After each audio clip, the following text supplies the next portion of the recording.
5 seconds.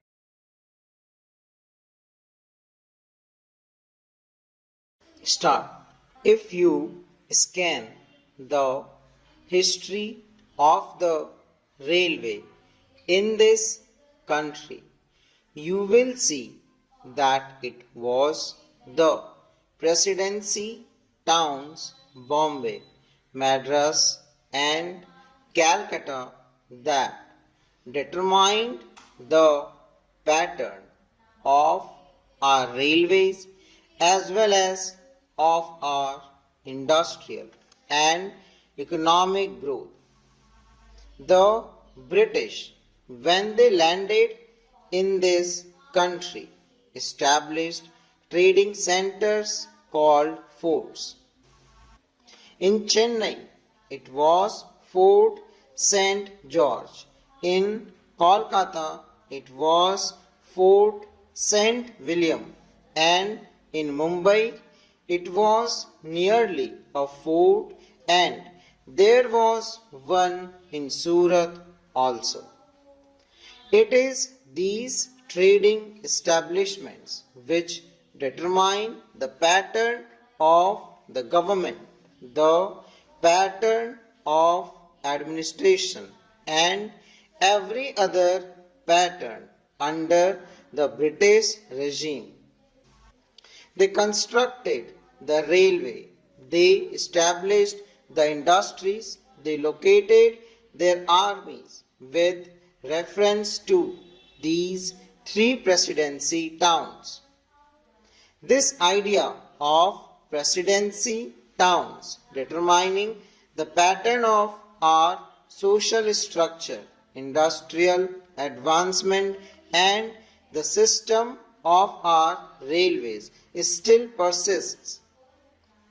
That is the mental lag that is hampering the vision of the Planning Commission, the Railway Board and the Railway Ministry. Sir, once I happened to travel from London to Rome by train. Another time I had to travel from Moscow to Leningrad by train. Nowhere did I find on the continent of Europe lines of varying breadth. It is all a uniform gauge. So, it is in Russia in maybe 6 feet there. In America, in every industrially advanced country, you find that the gauge is uniform. This very country which ruled us, namely the United Kingdom, had inside its border a uniform gauge, but they inflicted 3 systems of gauge in India. They thought that would perpetuate what is called their domination, or in the negative sense that it would impede the industrial and economic growth of India. Secondly, it would make India always the customer and purchaser of lines and locomotives and rolling stock from the United Kingdom. In the old days, I am told, it is the government which built the broad gauge line, and it is the private companies that took to this meter gauge and the narrow gauge. Though they may not have had the distinction of private and public sector in view, then it now appears that what the so-called public sector then did has been good and what the private sector then did has been to our disadvantage. I would appeal to these agencies to introduce a uniform gauge throughout India. In this connection, it will be interesting to note the talk of the Honorable Railway Minister about the school, primary schools, higher secondary schools and high schools for the Indian Railways.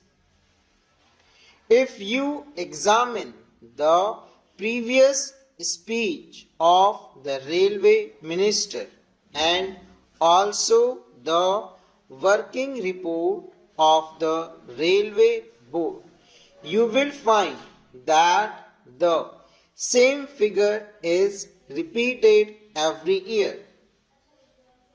I have examined the figure and I find that this year only 16 schools have been added, out of which 13 are primary schools. On one is the higher secondary school and 2 are middle or high schools. Instead of saying that they have been able only to provide 13 primary schools or 1 or 2 more high schools or higher secondary schools, the same figures are repeated in the speech. Although the Railway Board has all along been saying that education is the responsibility of the state and therefore the Railway Board does not own this responsibility, I would like to remind the Railway Minister about the agreement reached between the National Federation of Railwaymen and the Railway Board in the year 2013, according to which the Railway Board undertook to provide primary school for the education of the children of railway employees.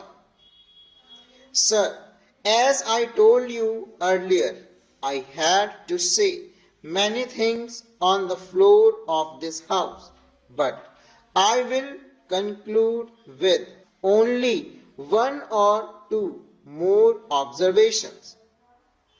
I will first deal with the labor relations on the Indian Railways. I slightly differ from my honorable friend when he quoted me as saying that the permanent negotiating machinery has completely failed. It is a fact that this machinery is not functioning satisfactorily. At certain place it has failed. There is no doubt about it. But I would say in this house most frankly that at the board's level this machinery has been working successfully. But this is not the position so far as the zonal railways are concerned. I do not say that in all the zonal railways it is so, but in certain zonal railways and in most of the divisions of these railways it has failed. I was expecting that the railway minister would examine the working of this machinery in all the railways. What is the greatest defect in this machinery? This machinery suffers to the extent that at the board level, if there is difference of opinion between the railway board and the railway labor, no arbitration machinery is provided to settle the disputes. The provision in this machinery is that as and when an occasion arises, an ad hoc tribunal would be set up by the government, full stop.